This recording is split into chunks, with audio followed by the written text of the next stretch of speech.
Do you want to pull heavier weight on your bow without wrecking your shoulders? I'm Matt Hartsky with Backbone Unlimited. And in today's video, I'm going to coach you through the top 5 band exercises to increase your bow strength, to increase your bow poundage. We're not only going to increase strength, but we're going to build stability and control. No gym needed. Who the heck is Matt Hartsky, and why is this guy telling me about increasing my bow strength? Well, I've been a bow hunter for more than 33 years, and I've been a professional strength and conditioning coach for 29 of those years. So I've got a little bit of experience. And a lot of those years of experience comes from injuries that I've sustained myself as an athlete, whether it be powerlifting or bodybuilding in the shoulder area. And some of these exercises that I'm going to show you today are not just flat out strength training exercises, right? We all know about pull downs and rows and pull-ups for building strength. And those are the staples, of course, to be able to lift big weight and chase the strength that you can get from those primary movements. However, there is a lot to be said for building the weak areas of the shoulder girdle and back. I'm not going to give you a lot of technical jargon today. I know you just want to learn the exercises and move on. So that's what we're going to do. Exercise number 1 is going to be the band pull apart. So the classic pull apart is simple, scalable, and brutally effective for building rear delt strength and shoulder girdle control and stability.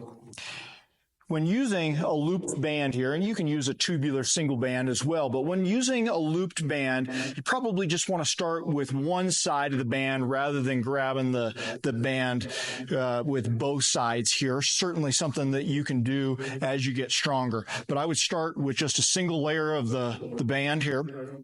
And what I like to do is it really helps to watch in a mirror, if you can, a reflection in a window, whatever it may be that you have available to you. And what we want to mimic is turning the palm down and sliding the bottom part of the arm in a straight line like you were sliding across a tabletop or a bar top, whatever you can imagine there, and trying to pull in the straightest line possible, right? And we can do band pull aparts at various angles, and they could all be beneficial, but I really like the control of this particular strict movement band pull apart. So I like to start with the hands about shoulder width here.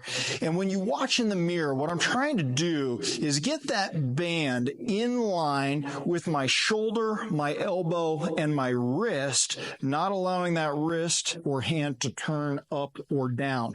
Now, from your angle on the video, it may not look like that's my exact alignment, but I can tell you as I watch in the mirror in front of me here, I am pulling that band apart, trying to keep the shoulder, elbow, and wrist in a straight line.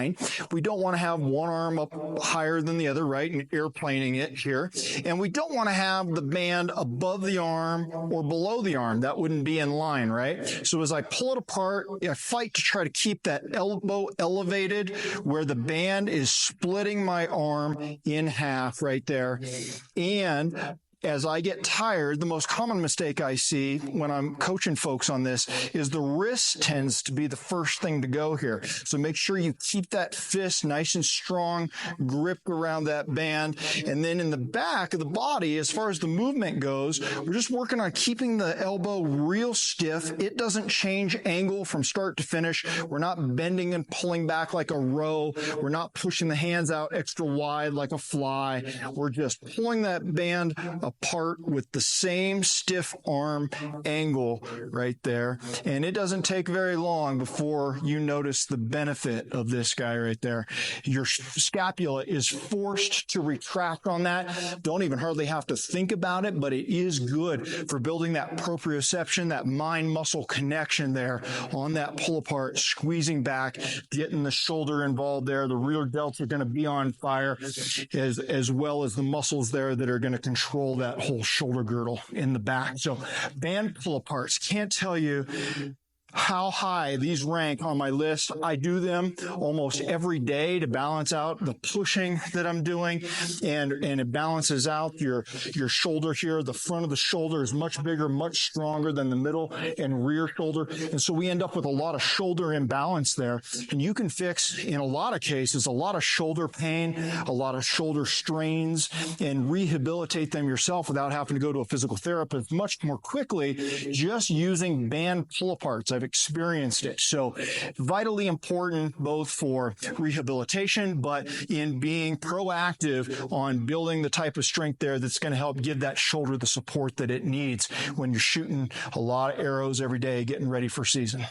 Now we're going to move on to one of my very favorite exercises. Ever since decades ago, I read in Men's Health that face pulls were the most underutilized exercise for men in the gym.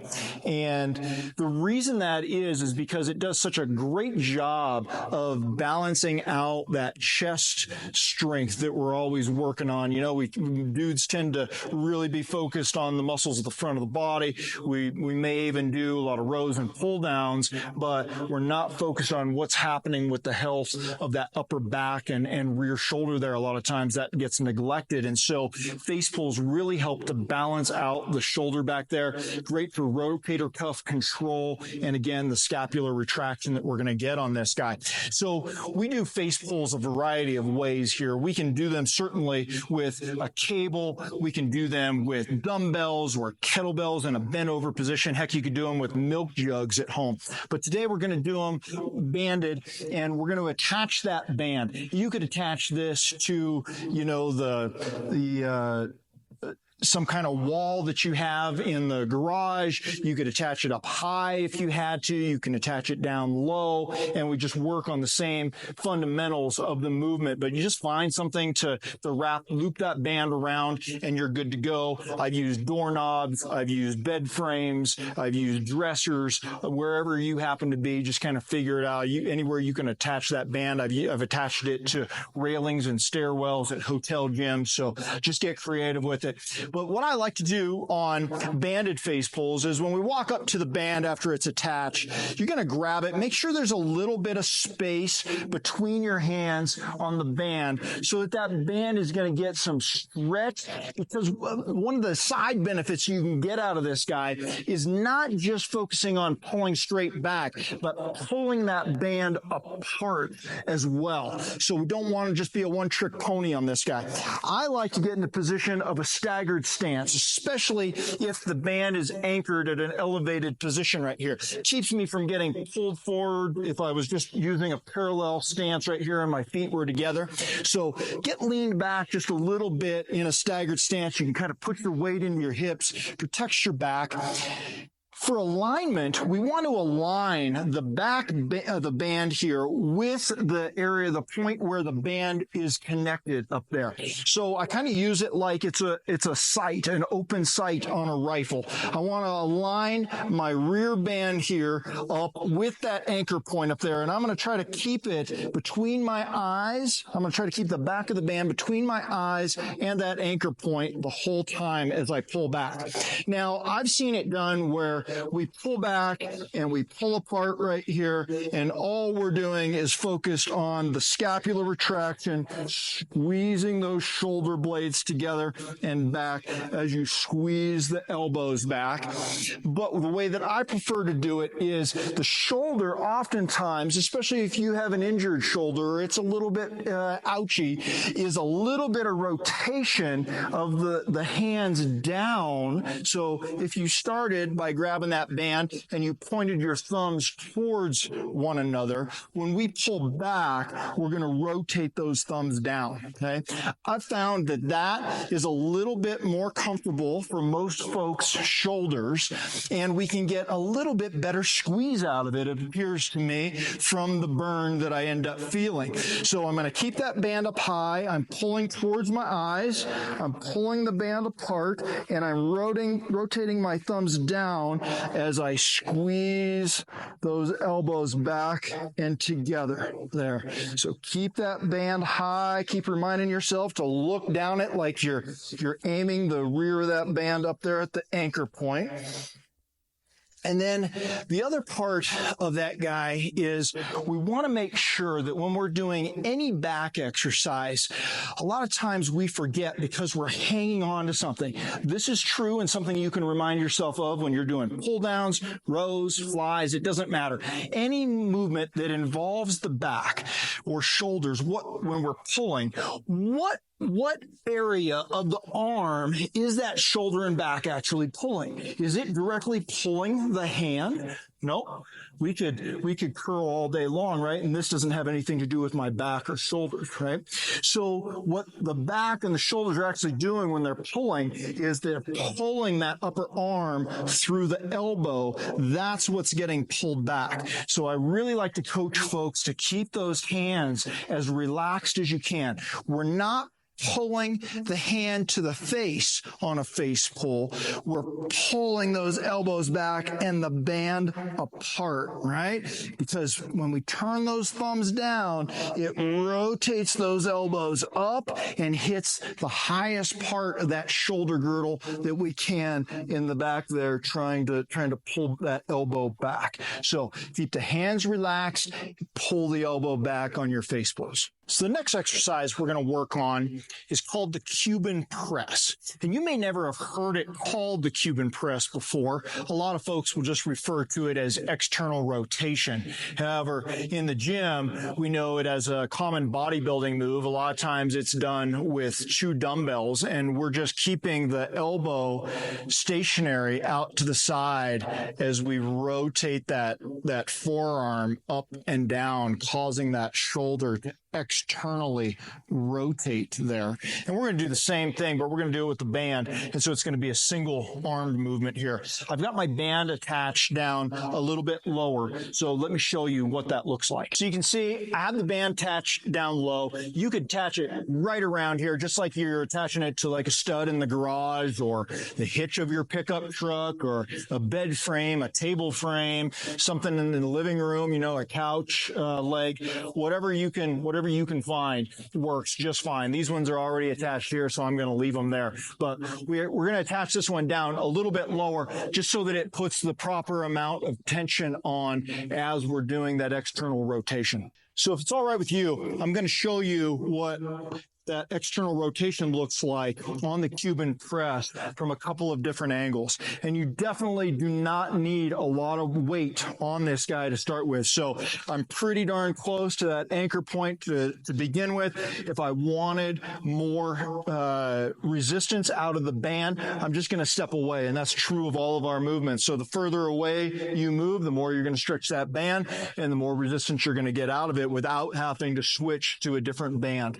So we start here. We try to get that elbow coming straight out of the body here. So parallel in line with the torso here, and then also parallel to the floor. So we want it up and straight out. We want the forearm pretty much out here, creating a 90-degree angle with the elbow. And we're going to try to keep it there as we rotate that forearm, hand, and wrist back. So I'm trying not to let my elbow go anywhere. I don't want it having to drop down or to pull out of alignment as I'm doing this. That would indicate that I am not strong enough for where I'm at, for the resistance that I'm using, and I'm not able to keep that good technique going.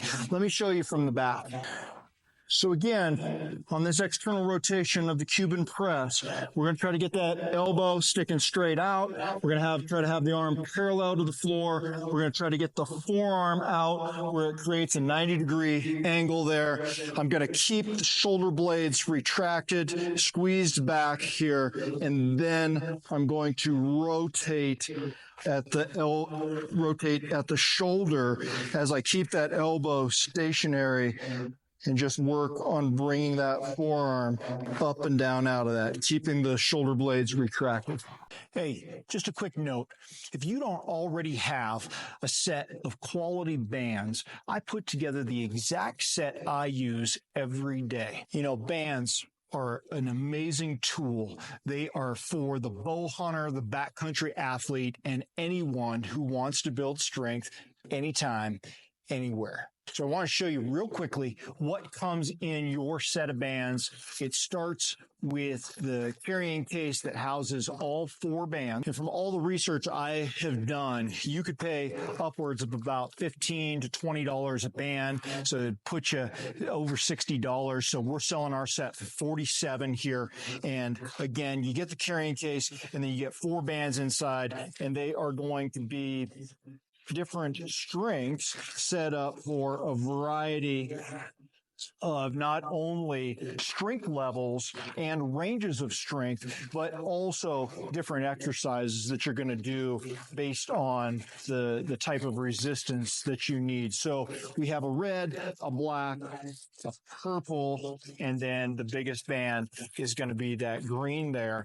And I have a breakdown for you on the website of what the poundage actually corresponds to for each of these bands. And I'm going to have a link in the description to this band set. Our bands are double layered and they're going to be very durable, and you're going to get a heck of a lot of life out of them. You know, whether I'm at home, in the gym, at camp, or traveling on the road, this set goes with me everywhere. If you don't have this versatile tool, make sure you head over to backboneunlimited.com. Again, I've got the link in the description for you, and grab the Backbone band set. Well, the next exercise we're going to do is called a rear delt row. So again, we could use machine for this. We could certainly use dumbbells, kettlebells, any kind of weight that you have lying around. But today we're going to use our band for it. And the way that we're going to utilize it is we're going to have to stand on the center of the band and then use the loops in the end of the band as our handles. All right. So just show you what that looks like here. I'm going to step right in the center of the band, trying to make it as even as I can. But since it's a band, it doesn't have to be exactly perfect. And then from here, I want to make sure that I have a flat back, right? Belly button is pushed out. Shoulders are pulled back here. And I'm going to be at about a 45-degree angle. I don't want to be all the way over in a bent over row position, because I'm trying to target specifically my rear delt, which is the back of the shoulder. So all I'm going to do is get good scapular retraction, which is a good idea, good habit to get into for any posture, right? Belly button is pushed out. We have scapular retraction with upper back arched, and now we're ready to safely row. And we're just keeping those elbows in. We want to try to avoid chicken winging out, right? Which is going to happen as we get tired. And again, it's a back exercise and back of the shoulder exercise. So I'm not pulling my hands. I'm simply trying to get my elbows driven up as high as I can, right? Now that you know I'm standing on the band, I'm going to move just a little bit closer so that you can see what's going on here. And I'm going to turn to the side for you. So again, just stepping right in the center of my band here. The closer together I step, the less resistance I'm going to have. I've got belly button pushed down. I've got shoulders pulled back. I've got scapular retraction, meaning I have my shoulder blades squeezed together in the back. And then we're going to try to drive those elbows up behind us. So I'm trying to keep my hands pretty much in line with the seam of my shorts and shirt as I squeeze those elbows up, not pulling with my hands. And this is going to keep the shoulders pretty darn safe, the attachments around the collarbone safe, while I try to row up and target the back of that shoulder without really hitting the rest of my back. So I'm trying to build that shoulder girl upper back strength. All right, the last exercise I want to coach you on today is called the Y. We're going to do Ys. And a lot of times I get the question, well, why is it called a Y? Well, all I need you to imagine is that you are making the letter Y in the YMCA, right? So it might sound cheesy to you, but a lot of folks don't understand what I'm asking them to do when I'm asking them to draw their hands into the letter Y. So again, we could use suspension straps on this that I'll get into in another video. essentially, we want to start very similar to the way we did our band pull-aparts, right? So maybe about shoulder width, maybe just outside shoulder width with the palms facing down. And then since we're drawing the arms into a letter Y, I like to turn the wrist the direction that we want them to go, right? If the back of my hand here is pointed straight up, that would indicate that the pulling direction would be up and overhead. If it were pointed out to the side here, the pulling direction would be out to the side. We want to split the difference, and we want to come up about a 45-degree angle into that Y. So again, just outside shoulder width, we're going to turn the wrist the direction that we want to go. Before you start the movement here, we're going to get good scapular retraction. So the shoulders are pulled back, and you keep hearing me say that word scapular retraction. So I don't want to get too scientific with it. The cue that I use in the gym with clients almost every day is to squeeze the orange. So what you're trying to imagine is that you're squeezing an orange between your shoulder blades, and you don't want to let it fall to the floor. If the shoulder blades were to come forward and apart, you would drop the orange on the floor, right? So squeeze the orange, scapular retraction. So my hands are at the right angle. I'm going to pull and raise those arms up into the Y position until I'm as far back as I can go, and then I'm going to try to return to the same path. So up and apart, 45-degree angle, all the way back down. We want to try to have the same path up and down as possible. We're just drawing a straight line there. From the side, I want you to see what that looks like as I squeeze those arms back behind me. So again, turn the wrist, squeeze the orange. We're raising up overhead, and I want to keep those hands going until I'm at 100% squeeze back. So the band's actually a little bit behind me. My hands are a little bit behind me at the top of that movement before I return back to the bottom starting position of my Y right there. So that is version 1 of the Y. The second version that we can do involves starting out overhead. Okay? Now this one is like the scapular retraction that we try to get when we're teaching how to do a correct pull-up or pull-down. So we start with the arms up overhead. Again, it's probably good to start about shoulder width, maybe slightly wider here. And this is a very short range of motion. So again, we're going to squeeze the orange, right? So before you do any kind of pull, whether that's a row, a pull-up, a pull-down, we are going to squeeze those shoulder blades together in the back. So we're going to get scapular retraction in the back, and then we're just going to pull out and down a little bit to maximize the squeeze and scapular retraction that you can get. So that is full scapular retraction, right? So when I'm up overhead, I can squeeze those shoulder blades together in the back, and that's one exercise, but there's no resistance there, right? There wouldn't be resistance getting the scapular retraction squeezing the orange unless I was squeezing apart this way. So we're basically getting an isometric hold or isometric contraction, just squeezing those shoulder blades back, setting up the movement properly so that the shoulder is supported here. Then we do the movement, which is pulling down and apart just a little bit there, and that is going to get you that full scapular retraction. Now, another bonus exercise, a bonus exercise that you can do is you could work all the way into a pull down on this, right? Almost kind of like a pull apart, pull down. And so we start up overhead. We're going to get scapular retraction, squeezing the orange. So shoulder blades are squeezed together. But now we're going to pull apart all the way down, keeping those shoulder blades squeezed together until that band is down on our chest here. And then we're going all the way up overhead. What is the difference between the two? The second one, where I'm pulling that band all the way down to my chest, involves a whole lot more lat and rhomboid in the middle of the back. So you're just going to start increasing the number of muscles used. Still a very good variation for you.